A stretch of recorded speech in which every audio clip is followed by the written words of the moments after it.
People say that भगवान Shiva is the easiest god to please. तुम अगर भगवान शिवा से कुछ मांगते हो तो वो तुम्हें दे देते हैं. Just as easily as Shivji gives us the wealth or what we desire, it is with that directness that he gives us the results or the consequences of what we desire. One thing that's very special about Shivji is that he is able to rid us of fear. I kid you not. Like, do our sadhana and whatever challenges they are just suddenly start to disappear, and whatever opportunities are, they just start to come. Bhagwan's message is, I'll give you what you want in the hope that someday you will ask for what I want to give you. You mentioned about tarot, astrology. You can talk about angel numbers, numerology, all these things that come forward. How much of it is true? Do you believe in it?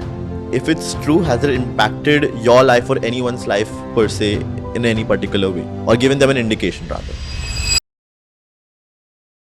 When it comes to coaching, when it comes to ceremonies, when it comes to content creation, when it comes to media, when it comes to planning, all of these qualities in just one person.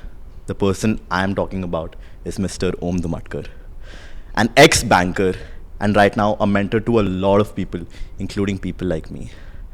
As a life and a corporate coach, Om empowers leaders to study and live the life of dharma, which improves themselves, which transforms themselves, and which in turn helps them uplift the society. I have had the honor to know this person for almost a year now. Having him taught me a lot of things, shared his wisdom, shared his thoughts, shared his beliefs, which has helped me grow a lot as a person. And today, on another episode of TRP, I have the honor to host Mr. Om Dhumatkar. Sir, thank you so much for coming to my house and by giving me the honor to talk about so many things with you, which I'm sure the viewers are very excited to know. And it's honestly an honor to shoot the third episode with you. Technically the first of this podcast, but we have shot 2 episodes before in the past, and I'm really excited for this episode. Yeah, thank you so much for having me. You're doing amazing work, and if I can get to be a part of that, I'm delighted. Om is just being very modest right now, but it's me who's the actual fan. So before we start the episode, how are you, Om? How is it going? I'm good. Yeah, I'm enjoying life. I'm now splitting my time between London and Mumbai. Yeah. So 2 very different places, but both still feel like home, which is nice. So the fact that I mentioned that this is our third episode that we're shooting. We've shot 2 episodes when I was doing the BTG podcast with Anmay. So any expectations from the Rao podcast? I think we'll just keep it natural and keep it free flowing. I think the last time we shot on BTG was quite nice because we went very deep. Yeah. And it was less a podcast and more of a satsang. So I'm looking forward to that. So before I get into the questions that I have in my mind, before we get into to talk about the main stuff that we generally do, so you have your own YouTube channel as well, where there's a lot of content out there. Specifically right now you're talking about the Hanuman Chalisa and the Bhagwad Gita. So can you share a little more bit about how it's going? What is the plan? What's happening right now? Yeah, so I had no intention of having a YouTube channel ever. And in lockdown, a bunch of my friends who are founders and CEOs of their own companies reached out to me and said, like, life is tough, but you seem to be doing okay. Can you tell us the secret? And we started to get on a weekly call discussing the Bhagwad Gita. And this group found it so profound that they said, you've got to put this online. At which point my answer was like, definitely not. But then things evolved in such a way. My friend Ranveer invited me on his podcast. I had no expectations that podcast would get any views. But he was insistent that it would be very successful. And that podcast has now 1.4 million views. And what that told me was that people wanted a perspective on Shastra that is grounded in the challenges of day-to-day life. It helped me realize that people wanted to go very deep in terms of understanding what is the purpose of life and how we can live it in an authentic way based on wisdom that's thousands of years old and based on which I've lived my life. And so we started this YouTube channel, and it's been growing, nicely, steadily, quickly, I would say. We've put out a lot of content on the Bhagwad Gita, even more content on the Hanuman Chalisa, and just the field of work is expanding. Definitely. I mean, I personally have, because I know you so closely, I've seen the work also that's been put out, and I obviously watch each and every video that comes out. Honestly, it's inspiring how you are trying to connect the Shastras to our day-to-day lives as well. There are a lot of arguments that, there are a lot of superior leaders. People talk about Bhagwan Vishnu being the superior leader, Bhagwan Krishna being the superior leader, Lord Ram being the superior leader, Lord Shiva being the superior leader. So according to you, the views that are there in the world right now with regards to these things, what do you think about it? In English, we have only one word for the divine, and that word is God. Okay. But in Sanatan Vedic Dharma, we have 4 words, and each of those 4 words are very specific concepts and very specific aspects of the divine. So they're very precise definitions that show the different functions of what divinity is, right? Like, so say for example, Pritish is one person.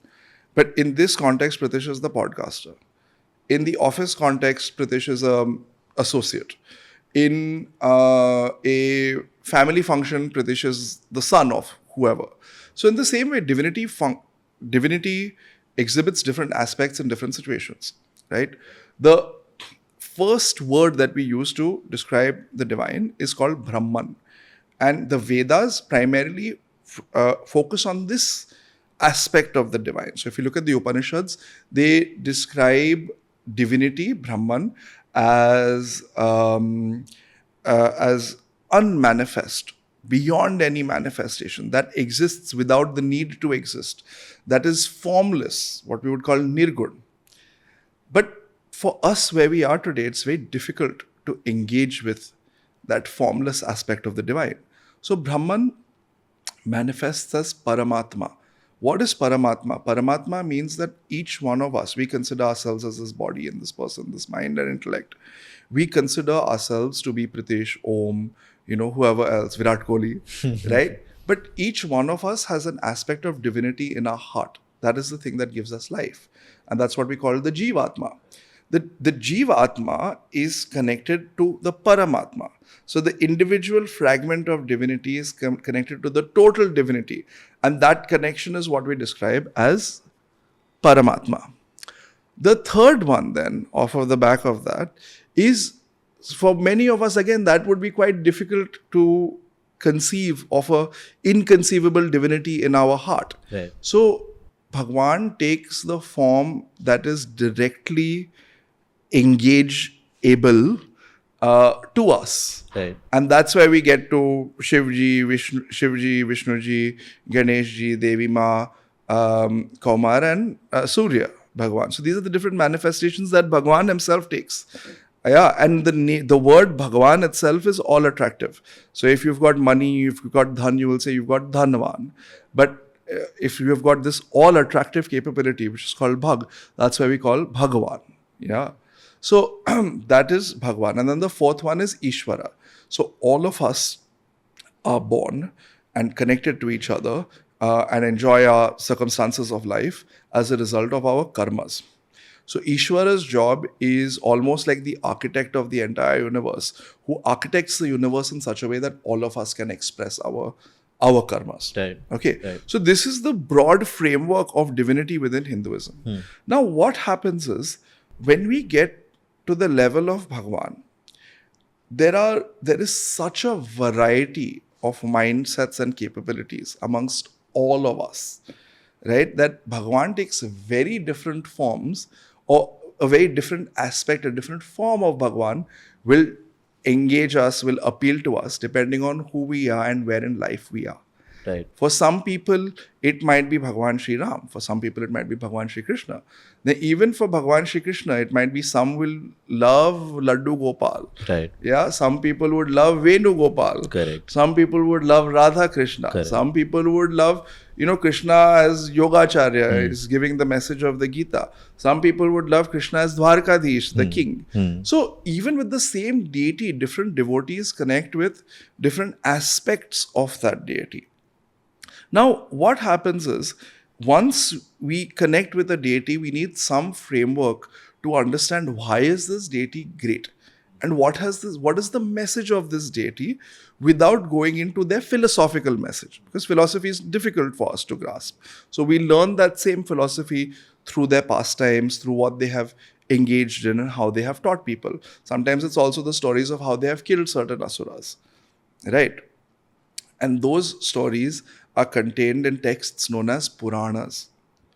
So every deity has, in fact, there are 18 principal Puranas and even more innumerable ones that are Upapuranas, right?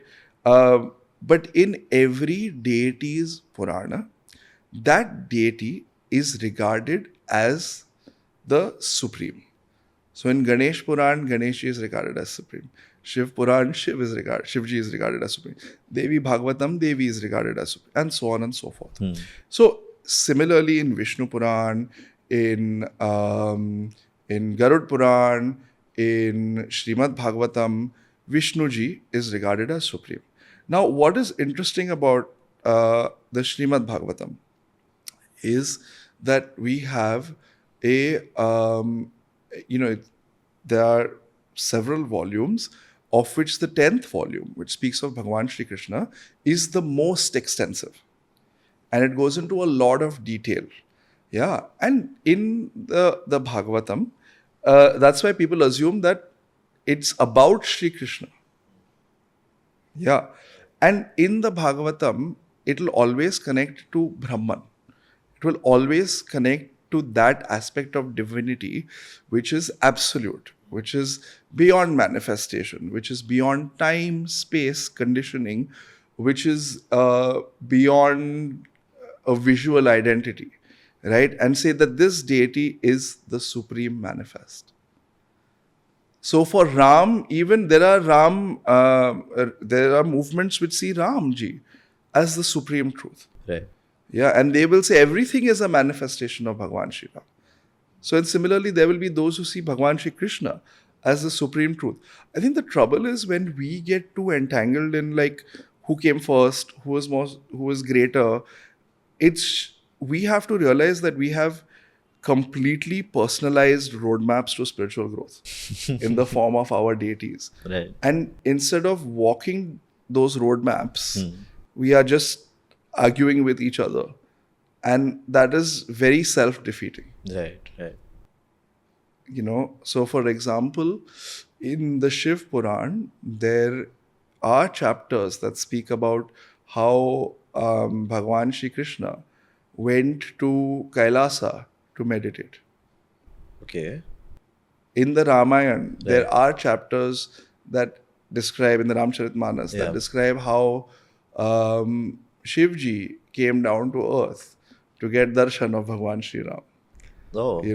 There are many manifestations of Harihara where Shiva and Vishnu have come as one. In fact, there's a place about 6 hours away from Mumbai on the Mumbai-Goa highway called Harihareshwar, where you have a deity which is a linga, in fact, which is half Vishnu, half Shiva. So from Bhagwan's perspective, there's no distinction. It's only us as People's bhaktas who try and argue. In fact, I would go to the extent of saying that one who tries to establish the superiority of one deity or one path over another would not be a bhakta. Because in the Bhagwad Gita, Bhagavan Shri Krishna says, Adveshta, he gives a definition of who is a bhakta whom he loves. We all call ourselves bhaktas, but Correct. Bhagwan has to define us. I can say I'm a graduate from Harvard, but Harvard has to give me the certificate saying that, you are a graduate from here. So the same way, Bhagwan gives the qualifications that are needed to get that certificate of bhakti from him. He says, and it's beautiful, it's in chapter 12 of the Bhagwad Gita, which is called Bhakti Yoga. And there are several attributes. I'll just give you one verse, where Bhagwan says, Adveshta sarva bhutanam maitra karuna evacha nirmamo nirahankaraha sarva dukkha sukakshami. Adveshta. Dvesh means opposition, distance, distinction. Advesh means one who has no opposition, who has no hate. Hate towards whom? Sarva bhutanam. Everyone, every being that exists. I might have no hate towards you, but there might be someone else outside the door whom I can't stand. Right? That doesn't qualify. Adveshta sarva bhutanam. And what is it? Is it enough to just not have hate? No, Bhagwan goes on to say, Maitraha, friendship. You have to actively have friendly relations. Friendly approaches. You should actively have friendly regards towards everyone else. And is it just friendship? No. Maitra, karuna evacha, and compassion towards all. And Bhagavan further goes on to say, nirmamo nirahankaraha.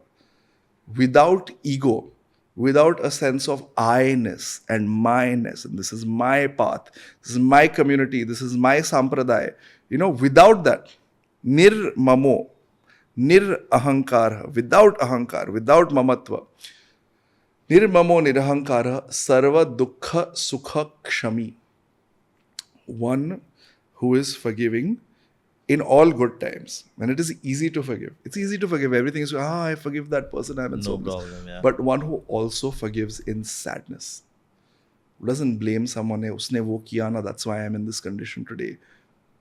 So the bar for what constitutes a bhakta is very high. Right.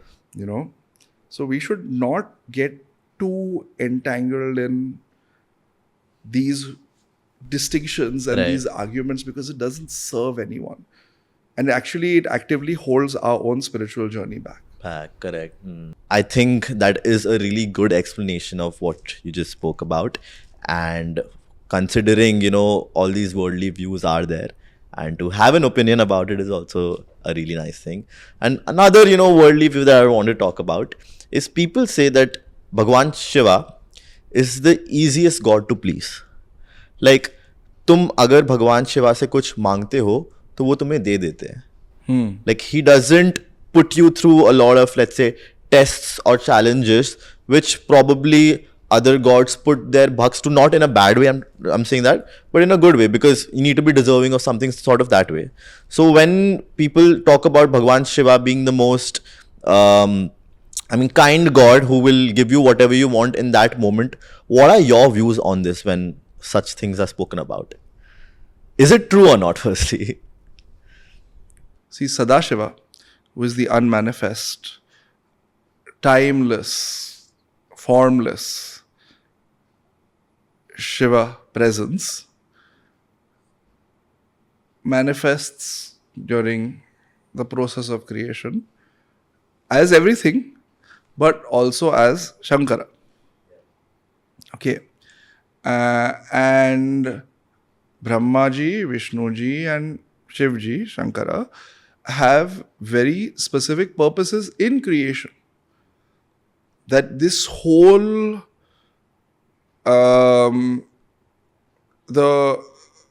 everything that is created is set to the creative rhythm that goes through Brahmaji. Okay, not that Brahmaji creates. It goes through Brahmaji. It expresses through Brahmaji. Vishnuji is the one who maintains the equilibrium. Right. And Shiva is not one who destroys, because he's called the destroyer. Where people don't understand Sanskrit mein kya likha hai. He is responsible for lay, which is the dissolution. That, say for example, you have a bud. That bud is unmanifest, that manifests as a flower. When that flower has to then change form, it becomes, so the bud going to flower is Brahmaji. The flower staying and transforming to a fruit and ripening as a fruit is Vishnuji. But when that fruit has to go off and deposit its seeds into the earth and build the next plant, you need something that will take it down. That is the process of lay represented by Shiva. So in a way, when we are in the process of creation and where things need to be maintained, Shivji is unaffected by it. It doesn't matter to him. Yeah, it's like, say for example, if I want a lot of wealth and I pray to Shivji, Shivji doesn't care in a sense what I do with that wealth. So he'll give it to you. So if we do Shiva sadhana, the wealth comes. But just as easily as Shivji gives us the wealth or what we desire, it is with that directness that he gives us the results or the consequences of what we desire. So people say Ravan was a Shiva bhakt. Correct. But Shivji himself came down as Hanuman to punish him. Yeah, and there were instances in the war. In fact, there were instances where Hanuman could have confronted Ravan directly in the Ramayana. But he said, this is not my war to fight. My duty is to advise ultimately who is my bhakta to go on the right path. So even when he went into the darbar of Ravan, Right. Hanumanji said, "Oh Ravan, give up your ego and give up your throne and seek the path of Bhagwan, seek the path of Dharma. That will save you." Right. So you get it easily from Shivji, but you get the consequences as well. And that's why Shiva Sadhana is not that easily carried out by a lot of people. Like, it's not so mainstream in many ways.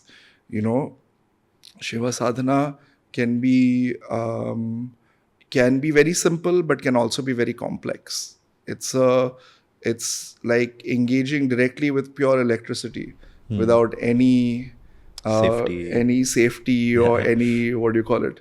क्या कहते हैं उसको? You've got a copper wire and then uske upar you have a insulation. Yeah. You're directly dealing with the electric current without insulation. So you will get, if you want electricity, you will get it. But if you don't know what to do with it, you will get shocked. Right. So you need to be very clear firstly before what you're asking from Bhagwan Shiva. Yeah. And so that is something a lot of people don't understand, I feel. They don't understand. See, but Bhagwan Shiva, one thing that's very special about Shivji is that he is able to rid us of fear. You know, we have a lot of fear in our lives that governs everything, especially the fear of death. Right. And at the moment of death, whom do we see? Which deity do we see in Smashan Bhumis, in cremation grounds? We see Shiva. We have a lot of fear that we will lose all of our wealth. Who do we see as being perfectly self-satisfied, you know, without anything, without a care in the world? We see Shiva. You know, we have fear that conflict in our relationships will spoil our family life. But whose family do we see that is completely opposed to each other? Shiva. Yeah. For example, the Vahan of Sri Ganapati is a mouse who is eaten by a snake that sits on the neck of Shiva. A snake is opposed to a peacock who is the Vahana of Skanda. A peacock competes for space in the jungle. A peacock lives in a jungle. The king of the jungle is the Simha, who is the Vahan of Mars. So these contradictions live in complete harmony in Shiva. So Shivji rids us of our fears, and that's why it's worth undertaking Shiva Sadhana to rid ourselves of our fears, not for material possessions. Right. So the fact that people take this in the very wrong way is somewhat harming them if you have to give a bigger picture of it. So I'll give you one little aspect of Shiva Sadhana, and then maybe those who are following Shiva Sadhana can integrate that understanding into their practice. We have the full Rudram, we have the Mahamrutyunjay mantra, which is part of the Sri Rudram. You have many Shiva mantras, but the most common, the most widespread Shiva mantra is Om Namah Shivaya. So Namah Shivaya has 5 syllables. That's why it's known as a Panchakshari mantra. Now that Panchakshari mantra, those 5 syllables, each of those 5 syllables rid us of one type of fear. Na rids us of the fear of Narak, of lower realms. Ma rids us of the fear of Mrityu, which is death. Sha rids us of the fear of infancy, which is the cycle of rebirth. Va rids us of the fear of old age, when we are feeble and we are afraid that nobody will be there to take care of us, and we are afraid that people will take advantage of us. And Ya rids us the fear of Yama, which is not the fear of judgment, but the fear of consequences of our own action. So, Na Ma Shivaya, Narak, Mrityu, Shishu, Vriddha, Yama, together represent the cycle of birth and rebirth. So once we undertake this Shiva sadhana, not only will that fearlessness come into our everyday lives, like that fearlessness, for example, who undertakes Shiva sadhana will come into how they approach a board meeting, how they approach an exam, how do they approach their love life even, where they say the right thing to their partner because it serves them without fear of what will happen. So why? Because ultimately it takes us to the highest point in our spiritual journey, which is away from the cycle of birth and death. So that is the power of Shiva. I went on a podcast recently and they asked me about Swarna Akarshana Bhairav, which is the aspect of Bhairava, who is an avatar of Bhagwan Shiva, who is an aspect of Shiva himself, that we can use to attract gold. And I said, you have the whole diamond mine in front of you. That is Shiva sadhana. Shiva as a deity. Right. And instead of worshipping Shiva and connecting with Shiva, that will give you everything you need and take you beyond. We're just like saying, Acha bhai, give me a little bit of gold. Can you just give me that? And Shiva is so compassionate, he will give also. Right. He'll say, Bhagwan's message is, I'll give you what you want. Right. In the hope that someday you will ask for what I want to give you. So these processes of manifestation exist. But if we go right back to the first question and we talk about what gives us happiness, material or materialism, Bhagwan is saying use material to connect to a spiritual purpose. And then your material is so assured, but your advancement is also given. And what is the means of, on what basis am I saying this? Am I just making this up? No. In the Bhagwad Gita, Bhagwan says, Ananyas chintayanto mam ke janaf paryupasate tesha nityabhiyuktanam yoga kshemam vahamyam. So he says, ananya, without any other, one who reflects on me, chintayanto mam. What does this mean? It doesn't mean that if I have a partner and a children and parents, I just ignore all of them and just think of Bhagwan. No, it means that I, even in and through, whatever I do for my partner, for my children, for my company, for my colleagues, for my associates, for my community, I still see me as serving Bhagwan alone. I still see in and through all of these contacts divinity alone. So Bhagwan says, Ananyas chintayanto mam ye janaf paryupasate. One who does this, what do they achieve? What do I give them?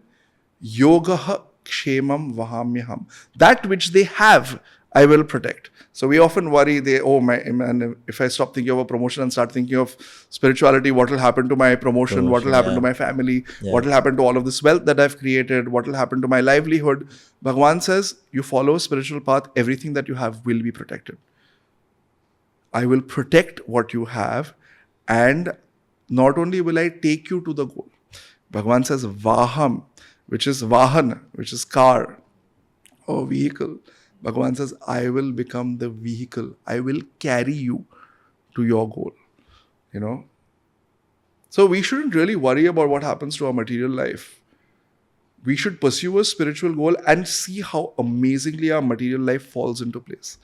I'll give you my own example. I came in contact in spirituality, touchwood, when I was quite young. When I was about 19, I started seriously studying the Bhagwad Gita at university. And then when my career began first in consulting and then in banking, unfortunately, a variety of reasons, that contact with Shastra stayed, but the regularity of the practice went. And when I started practicing once again my sadhana, once I started to meditate regularly, I had a structured regular meditation practice in 2018. Between 2018 and 2020, my entire financial condition completely changed. Between 18 and 19. Between 18 19, I'm not going to go into details around what happened for obvious reasons, but 18, 19, 20, it completely changed. If I were to say the numbers, they would be unbelievable to someone. Any and every career opportunity came, and whichever opportunity came to me, people who used to previously be opposed to my point of view were coming along the ride for me, and they were becoming advocates of me, not because I am great, but because this capability was unlocked by sadhana.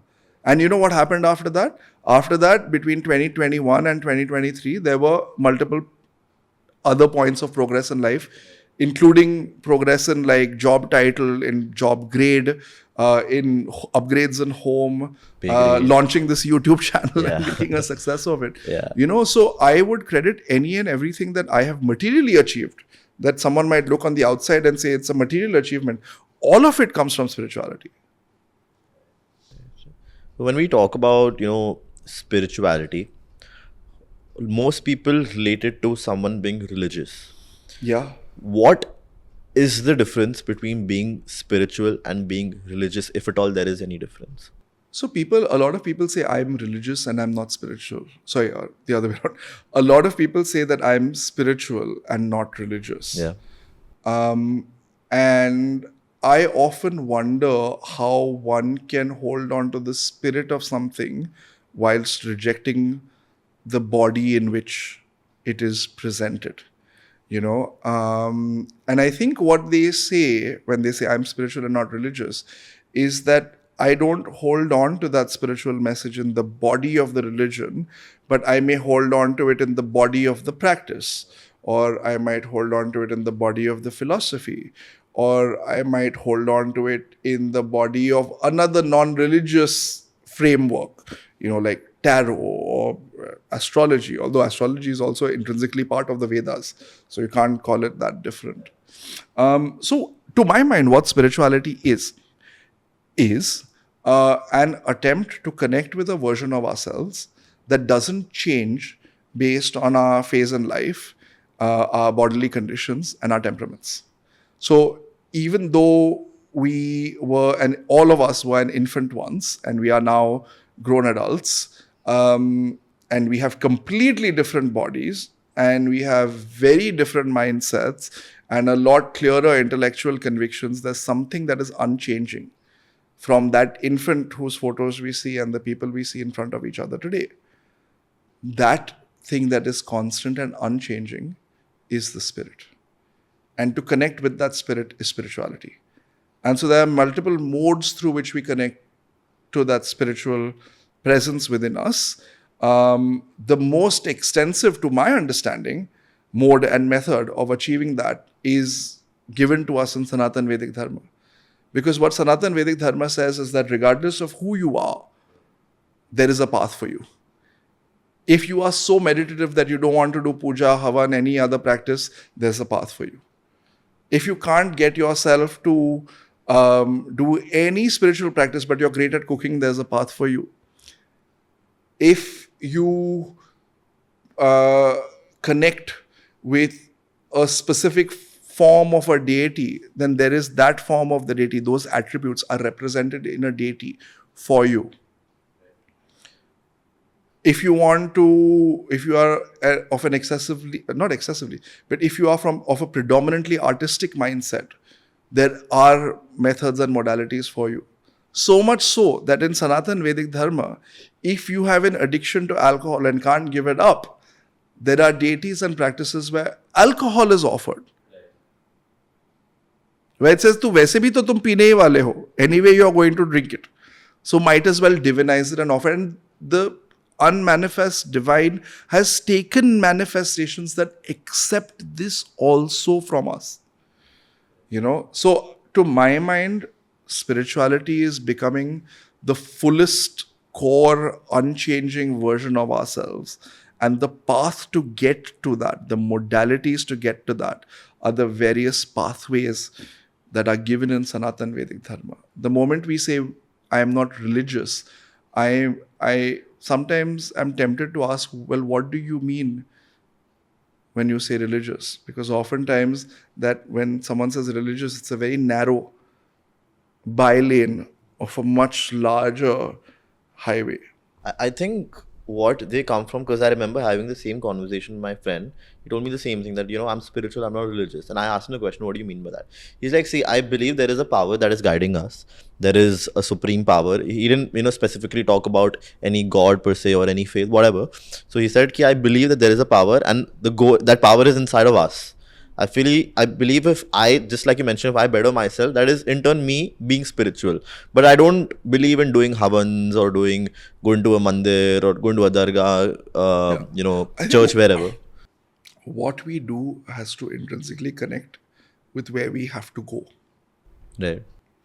If I want to go from here to New Delhi, Yeah. there are various modes to get there. Correct. I can take the train, Yeah. I can drive in a car, I can fly there. And if I want to get to Delhi, the next question is how quickly do you want to get there? And how conveniently do you want to get there? If you're okay to go overnight, yeah, take the train. If you want to get there fast and come back fast, then maybe take a flight. But if you don't want to go to Delhi, then is it sensible to take a plane to Delhi? Someone who tells you, okay, I want to go to Delhi, someone who wants to go to Delhi and goes to Delhi regularly will come to you and say, Pritish, the Bombay-Delhi flight is awesome, go take it. And you'll be like, why? I don't want to go to Delhi. And oftentimes these modalities of puja and havan and so on, people who are experiencing the power and the impact that they can have, which I experience regularly, tell others कि तुम्हें ये करना चाहिए. But भाई उन्हें नहीं जाना है वहाँ पे. They don't want to go to the place. So for wherever we are and where we want to get to, there are actually religious practices also. The trouble is that we only see religion as this thing: havan, puja, deity, temple, blah blah blah. But if you take the Upanishads, which are the spiritual, the philosophical texts within the Vedas, they are like the purest of pure philosophy. And they say things like, I'll quote from the Kathopanishad where it says, न तत्र सूर्यो भाति न चंद्र तारकम नेमा विद्युतो भांति कुतोयम अग्निः तमेव भांतम अनुभाति सर्वम तस्य भासा सर्वमिदं विभाति. So the speaker is saying that I can't see the sun, न तत्र सूर्यो भाति, nor can I see the moon, nor can I see these twinkling stars, न चंद्र तारकम nema vidyuto bhanti kutoyam agnihi, nor can I see these oil lamps that are lit. Until and unless I can see you. Now, what that you is in this verse is not defined. Until and unless I can connect with that part of my being which enables me to see, only then can I see everything. So this is pure spirituality without any practice, because what it's saying is that there is a capability that is truly intrinsic to us that enables us to see all creation, and it is only in contact with that capability that we see everything else. Now, isme where is the puja? Where is the havan? Where is the deity? Where are the flowers? Where are the agarbattis? They're not there. So what I am saying is that in Sanatan Vedic Dharma, even if someone says, I am spiritual but not religious, there are pathways and modalities for them to be able to practice and experience that. Apart from havans and... Yeah. Now, what happens is, knowledge is called, there are two concepts to explain knowledge in our scriptures. There's Gyan, which we generally translate as knowledge, and Vigyan, Vishesh Gyan, which typically now in Hindi is translated as science. But in the original Sanskrit context means experiential knowledge. Now, what is the difference between Gyan and Vigyan? If I read in a book that an ice cream is cold, sweet and refreshing, I have Gyan about an ice cream. Correct. But only when I have tasted an ice cream on a hot, sunny day can I be like, oh man, this is fantastic. It is cool, it is sweet, it is refreshing. So in the same way, if we are able to achieve that connection with our inner self that allows us to see everything else just by reading it philosophically, great. But if we aren't, then we need methods that will lift us from our current sphere of understanding and knowledge to the point that we can see that light within. Those practices, those modalities are your puja, havan, japa, sadhana, kirtan, chanting, and so on. So even when we do puja, havan, sadhana, we should keep in mind that the purpose of this is not just to do puja. You ask your parents, not your parents, because your parents are lovely, but I'm sure I've seen many times, and many of my friends have told me that they'll do a puja at home and they ask their parents, why are we doing this puja? Parents say, we are doing this puja because you need to do the puja. Correct. But we should know why are we doing these practices. Yeah. These practices are for our own evolution, to be our best selves. Correct. And actually, if we're at the point where we don't need them, then fine. Yeah, fair. But if we do need them, then approach them with an open mind. Absolutely. Yeah, I mean, sometimes this is, I think, I would say a generational problem that we are dealing with right now when spirituality comes into place, but religion is then, I won't say taken for granted, but then they're like, yeah, we're spiritual, we're not religious. So the way you explained it. If we don't have someone to tell us why, right, then eventually we lose value in that thing. So you don't blame the people who have this thought? What do I blame them for? They haven't had someone to give them a satisfactory answer to a totally legitimate question. If someone's doing a havan and someone else asks, why are you doing the havan? And the person who's doing the havan says, is not able to give a satisfactory answer, the person who has asked the question will say, okay, well, I don't think that there's value in this thing. So I definitely don't blame the questioner. Right. And I don't even blame the person who's not able to answer the question. Okay. I'll tell you why. Yeah. Because our grandparents' generation were engaged in the task of liberating Bharat from foreign rule. Correct. Yeah. Our parents' generation grew up and thrived in a society that was still not free because we were in the curbs of state control on everything. Yeah, any and everything you wanted to do required a license. We are the first generation that is not focused just on surviving. But we have an opportunity now to thrive. And as we thrive, there is a danger that we go down the same routes. ROUTES, not ROOTS. Yeah. We go down the same routes that other cultures have gone. And even though they might be the most successful material cultures in the world, they tend to have some of the highest rates of mental health challenges. Yeah. And so it's important that as we go, it's important in order not to go down those routes, ROUTES, we are able to go back to our roots, ROOTS. Yeah.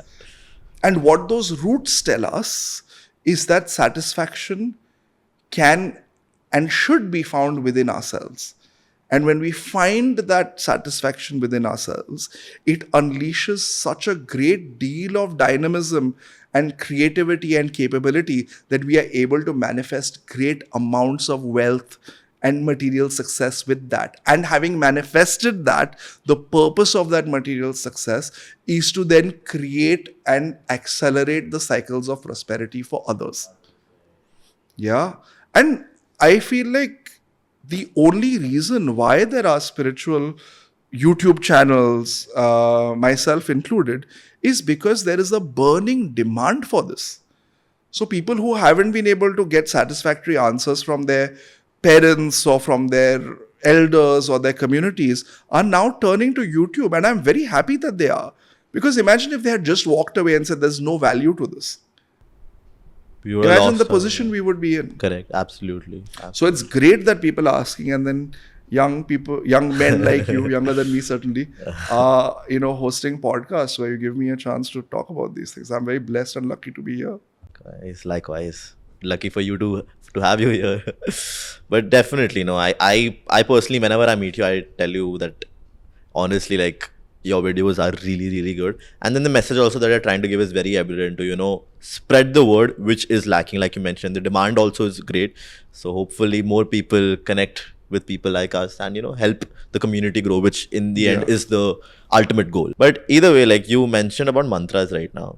Let's say any random person comes to you, is like, please tell me a mantra that I can chant on a daily basis so that I have more money in my life. or that I attract love in my life, or that I attract a great job in my life, whatever it may be. So what is the mantra that you would tell them, if at all there's any? I will ask them, what mantra do you know? He'll say Om Bhurvasva Tat Saviturvarenyam. I'll say chant that. Okay.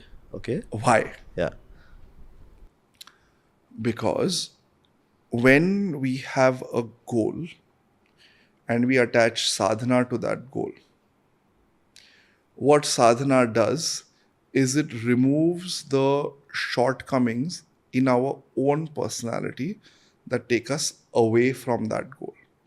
Right? Say, for example, if I want a promotion at work, yeah, and I'm very emotionally attached to that promotion. Every time there is even the shadow of a challenge to that promotion, I get very emotionally activated. And then what happens? I get stressed, I get angry, I scream, I rude to people, and the net result of that, it takes me further away from the promotion. So if we have that goal, whether that's promotion, whether that's wealth, whether that's love, whether that's any of these things, I have that goal and I start a sadhana, any sadhana. That sadhana creates space between the trigger and my response. At the moment, there's no space. So the moment there's a trigger, I am triggered. Yeah. But if there's space between the trigger and the response, then I don't have to be triggered all the time. I can respond to it. Correct. And I can actually utilize that trigger to overcome the shortcomings that I may previously have had, or overcome the challenges that I may have had. So say, for example, a lot of people deal with workplace politics, right?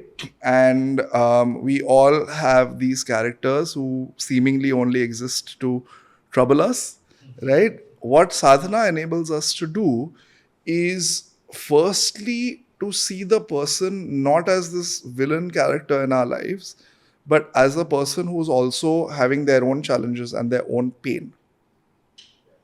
Secondly, the sadhana enables us to vibrate because we are healing.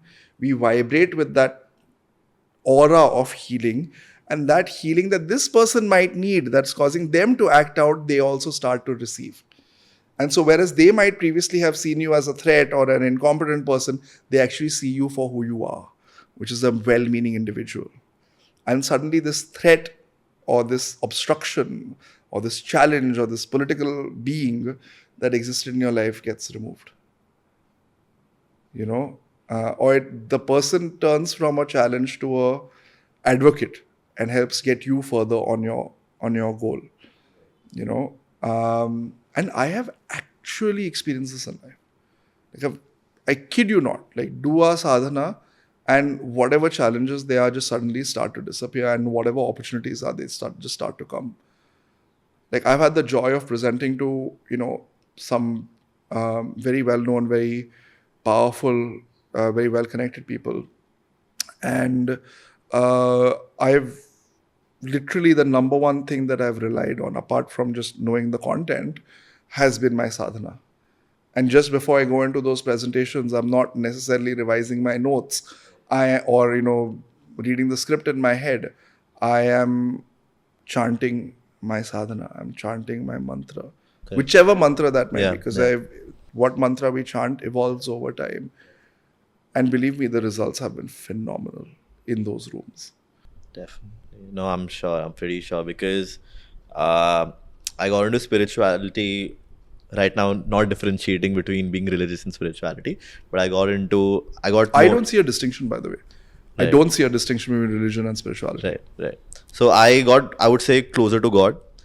In 2023, that was the phase of my life where I got closer to God. And that has definitely helped me so much navigate through various parts of my life, because a lot of things also, and I've shared this with you also, that how it has helped me and still continues to. Yeah. So one thing that I want to again ask you or talk to you about, you mentioned about tarot as astrology in the answer that you were giving previously.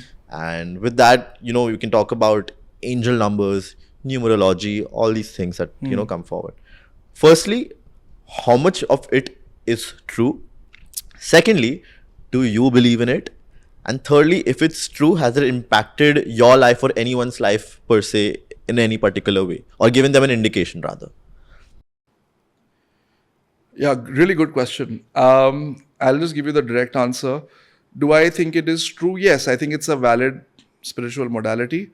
Have I experienced it? Yes, I've experienced it. Have I benefited from it? Yes, I've benefited from You're talking about angel numbers right now? All Okay. tarot, angel numbers, Astrology. astrology. Yeah. There are messages that have come into my life. Yeah. Even when I haven't been seeking them, someone else said, "Arey, you are this now. I did this reading, and this is going to come to you."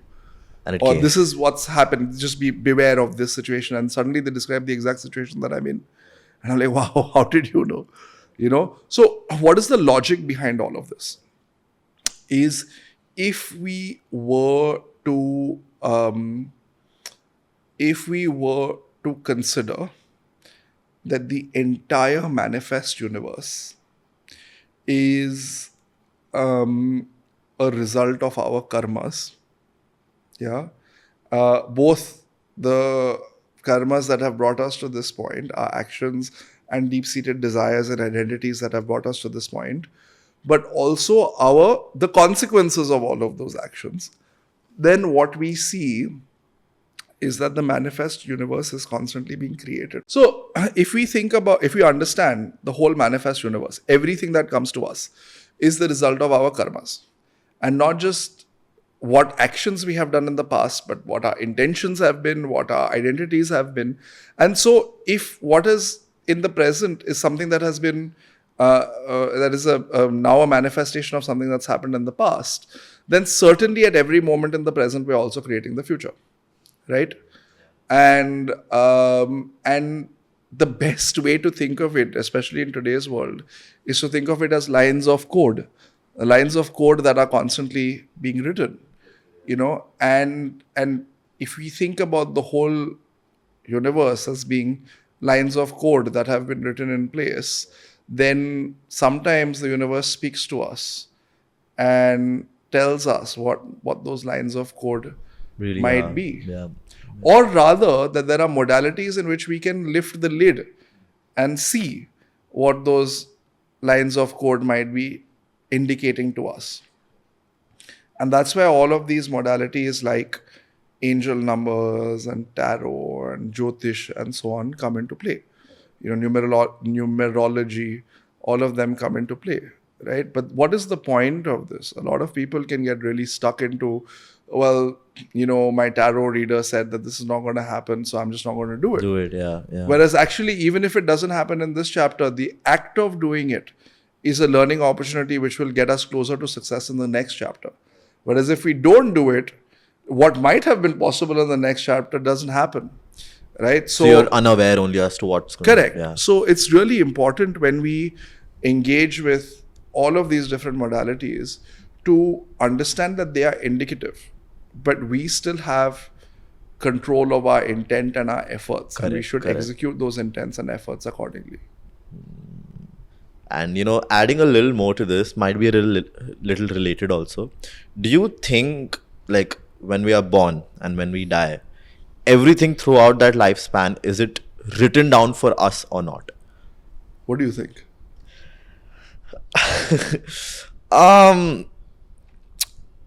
I personally feel that I write my own destiny, because about 2 years back, I never knew that I'm going to be sitting with people like you in front of a mic. I had no clue. Could be that this, whatever I'm doing right now, and like you mentioned, you also didn't know that you're going to be in the world of spirituality, preaching Hinduism, preaching religious texts. I feel probably there is a guiding force, but I really wouldn't say that everything is written down for us. That is my thinking. I feel we are the ones who create our own destiny, and that guiding force is there with us. So what you truly want, the guiding force helps you get that. That's what I feel. That's cool, man. And it's not that far from what I believe either. I don't think that destiny is this like one linear line that starts from birth and ends at death, and the entire way is written. I do feel there are limitations around what is and isn't possible. Like, say, for example, regardless of how much manifestation I do, I can't become Usain Bolt. That's just not happening. Correct, yeah. Right? Yeah. But instead of becoming Usain Bolt, what I can become is the best version of myself. Correct. And what destiny, which in Sanskrit in the technical term is called prarabdha karma, which is this, across many lifetimes we create lots and lots and lots of karma. All of that obviously doesn't manifest in one lifetime. So we have a certain subsection, a certain withdrawal from that total bank that comes down in this lifetime. That withdrawal is not a linear line. That withdrawal is a realm of possibilities. And where we end up in those realm of possibilities is dependent on the choices that we make, right? And so the whole game of navigating life is to navigate these choices that may present themselves to us in the most intelligent way. And what you found and what I found is that when we apply ourselves with a certain set of qualities, whether that's regularity, discipline, openness, high quality efforts, more and more of those possibilities start to unlock. And then suddenly our life ends up in a place where we had never even thought we would get to, which is amazing. Now, was that in the realm of possibilities? Yes. But would we have ended up at that realm of possibilities if we didn't make the choices we make? Probably not. Right? So we end up in that place. Then the question is like, what is the best way to make decisions?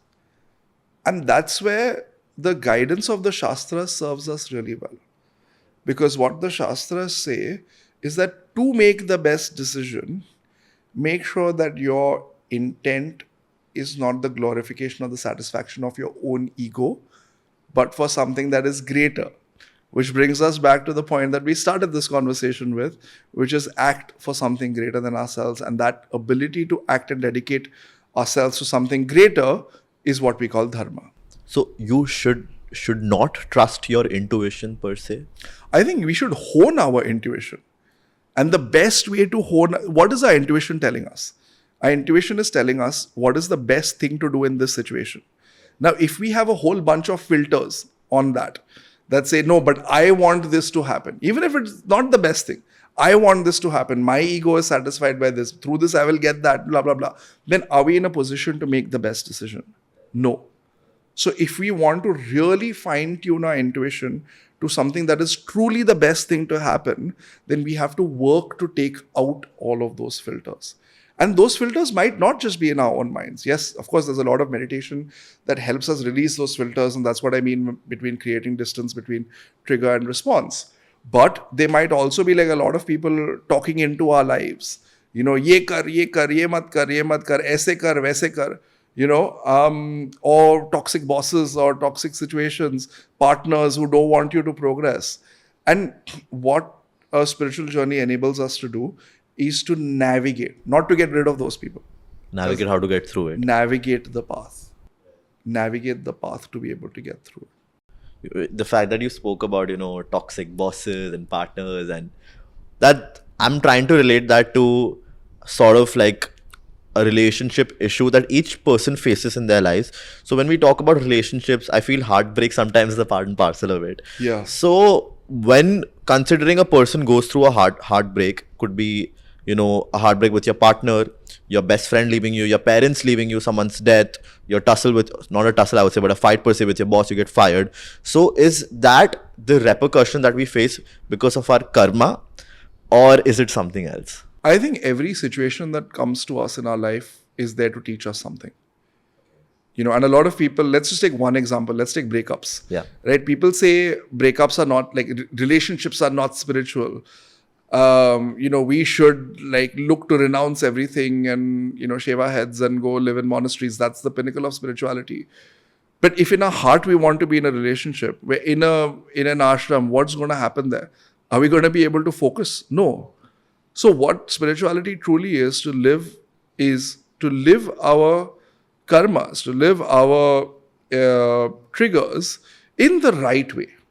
And I think relationships are probably one of the most important aspects of spiritual life.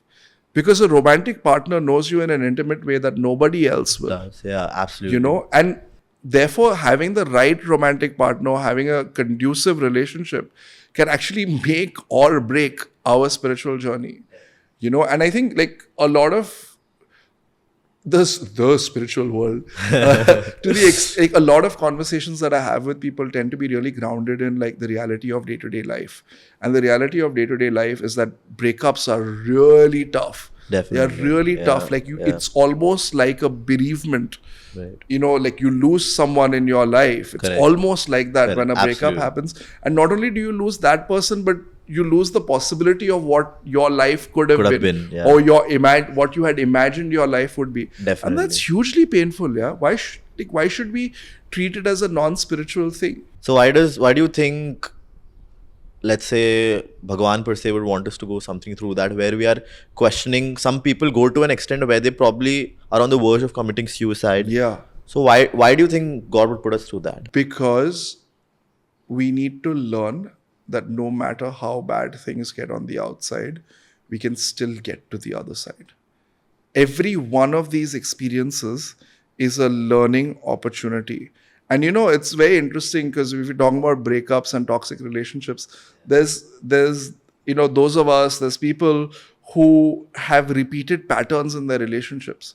Like they'll go from one toxic person to another toxic person, or they'll go to another person and they'll be completely head over heels, and then 3 months later, it turns out that person was very toxic. And you have these patterns repeating. Why?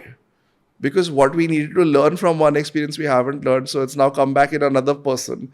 And we haven't learned, now it's come back in another person. So these are all learning opportunities. And actually, if you look at the Puranas, you look at the Kathas, look at the Ramayana, Mahabharata, Bhagwan had very deep and affirming romantic relationships. And what we would today call romantic, obviously those were transcendental relationships. And so, it's a different flavor that we can't probably get today. But say, for example, you said when someone breaks up, they almost consider committing suicide. When Sita Ma was abducted from Bhagwan Sri Ram, when they were separated, Bhagwan Sri Ram's state, if you look at the original Valmiki Ramayana, was extremely distraught. Like it was almost that he behaved in a way where he was having a breakdown. And he would, ask the trees, have you seen where Sita is? And he'd ask the animals and say, oh, animals, you might have seen what happened. Can you tell me what's happening? And he would say to Lakshmanji that, oh, I was the one who dragged Sita out here. If I didn't have to come, then she wouldn't have had to come. If she hadn't had to come, then she wouldn't have been kidnapped or she wouldn't have been lost. It's all my fault. Maybe I should commit suicide. Now, did Bhagwan need to do that? No. Because he is the Supreme Paramatma himself. So Correct. He knows. Why did he exhibit this entire process? To show us that two things. One, what the pain of separation looks like. And that when we experience that pain is valid. We don't need to sit in meditation and say that this pain is not true. And I'm going to get, I'm going to meditate this pain away. Because that pain will then maybe go away and sit somewhere else. Correct. And manifest in different situations and patterns over and over again. Definitely. So Bhagwan said, express that pain is valid. Get rid of, express it so that you can move forward. And that's the second message. Regardless of how great the pain is, there are ways that we can move forward and do something about it. Like, why do we think the return of Bhagwan Sri Ram is so great? Why does it have such a great presence in our cultural heritage? Why?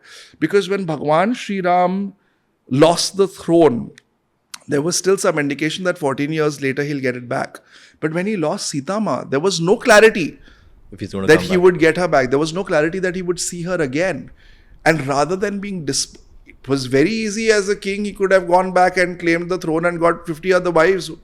Who wouldn't want their daughter married? Correct. Or who wouldn't want the kingdom allied with Ayodhya? Correct. But he said, no, I am going, he expressed his grief and then stood up and did something about it. And him standing up and doing something about it took him from the possibility of finding her being 0.000 to then being 25%, to then being 50%, to being 75%, to being 99%, to then finding her back. And when he returned to Ayodhya, He went from making the impossible possible because he stood up to the circumstances in life and made something out of those circumstances. He took those circumstances and used it to demonstrate what overcoming adharma looks like. He used it to demonstrate that one can even build a bridge over an ocean. So great is the depth of connection to the divine. He took it to demonstrate that even when you have no resources, Vanaras can come to help you. In the original Valmiki Ramayana, they didn't fight with gadas or weapons. They fought with stones and rocks and their own arms. You know, do you think Bhagwan Sri Ram couldn't have said, snap his fingers and the army of Ayodhya would be there and all allied kingdoms? But he chose to go to war with Vanaras. And that is a message for us as well. We think our spiritual capabilities are less. We are not spiritual people. Apna kuch nahi hoga. We give into temptation. We have relationships and blah, blah, blah. Maybe I should give up spirituality. Bhagwan said no. Said, you are Vanaras, fine, be Vanaras. But you can still serve me and you can still be part of my work. To the extent that till date, Vanaras are the ones who are remembered for Bhagwan Sri Ram's army, not the army in Ayodhya. Correct. Absolutely. So we are all Vanaras. We all have this tendency within ourselves, even though we can make rational choices that are for our best, we are still driven by instinct. That drive of instinct, like I know a muffin or a donut might not be good for me if I'm trying to lose weight, but I'm still tempted to eat it. That is a Vanara tendency. Correct. So when Bhagwan went to war with Vanaras in his army, he said, you are not too low for me. Correct. Even you can get involved in. And if Bhagwan to take Bhagwan Sri Ram could take Vanaras with him, surely he can take us with him. So if there's always a way. There's always a way. And breakups, भाई कभी कभी जाना पड़ता है, क्या करें? Yeah, absolutely. I think every person, like, or every second, third person goes through that phase in their lives. Everyone goes through heartbreak. Yeah. And the person who doesn't go through heartbreak in this lifetime has been in heartbreak through previous lifetimes and learned from it. As well as the situation hasn't manifested yet again. Wow, this is a very heart-to-heart conversation that we had. But I think now we're at the end segments of our podcast, and honestly, it's been a pleasure to have you in my house and talk about all these things. One thing that you feel people should adopt or adapt to, which they are missing in their lives right now, according to you? I think the world is changing at a pace that's probably the fastest pace in recorded human history. And we need to firstly adapt to that change. We need to adapt to that change, but we can't adapt to that change unless we accept that change is the only constant. So we always expect the world should be exactly as we like it. We expect that Cartoon Network should be on TV forever. We expect that the love of our life will always be by our side. We will expect that the boss will always shower golden flowers on our head when we walk in through the door. But the reality is that life changes, situations change, people change, we change. Absolutely. So if we first accept that the world is constantly changing, then we can start to seek how we can navigate the change. And if I were to give, what is that? What is the thing where you reveal a plot hole? If I were to forget the word. But if I were to reveal the secret, like how do you deal with all of that change? The secret is to connect with something that is changeless, that in and of itself doesn't change. That's why Sanatan Vedic Dharma is called Sanatan, because it is eternal. It implies that these modalities are changeless. And if we can connect with those changeless modalities, it helps us navigate this world of change. Wow.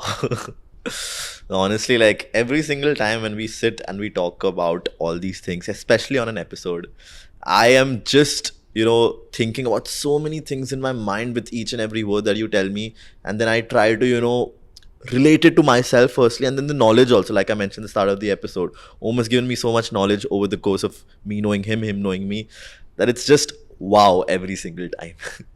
But then again, I mean, I can't thank you enough. You know, I think I am also blessed by Bhagwan to have you in my life as my mentor and my friend as well. So thank you so much once again, Om. So before we end the episode, any words of advice to me and to people who are in their early 20s, starting off their careers, as to what they should look forward to and how they should navigate lives, irrespective of whatever they're doing? Yeah, I think the one thing that I have learned is that consistency is key. If we start, whenever we start anything, the thing that's in our head is that will this be successful or not? And we often wonder, like, let's make it perfect so that it is successful.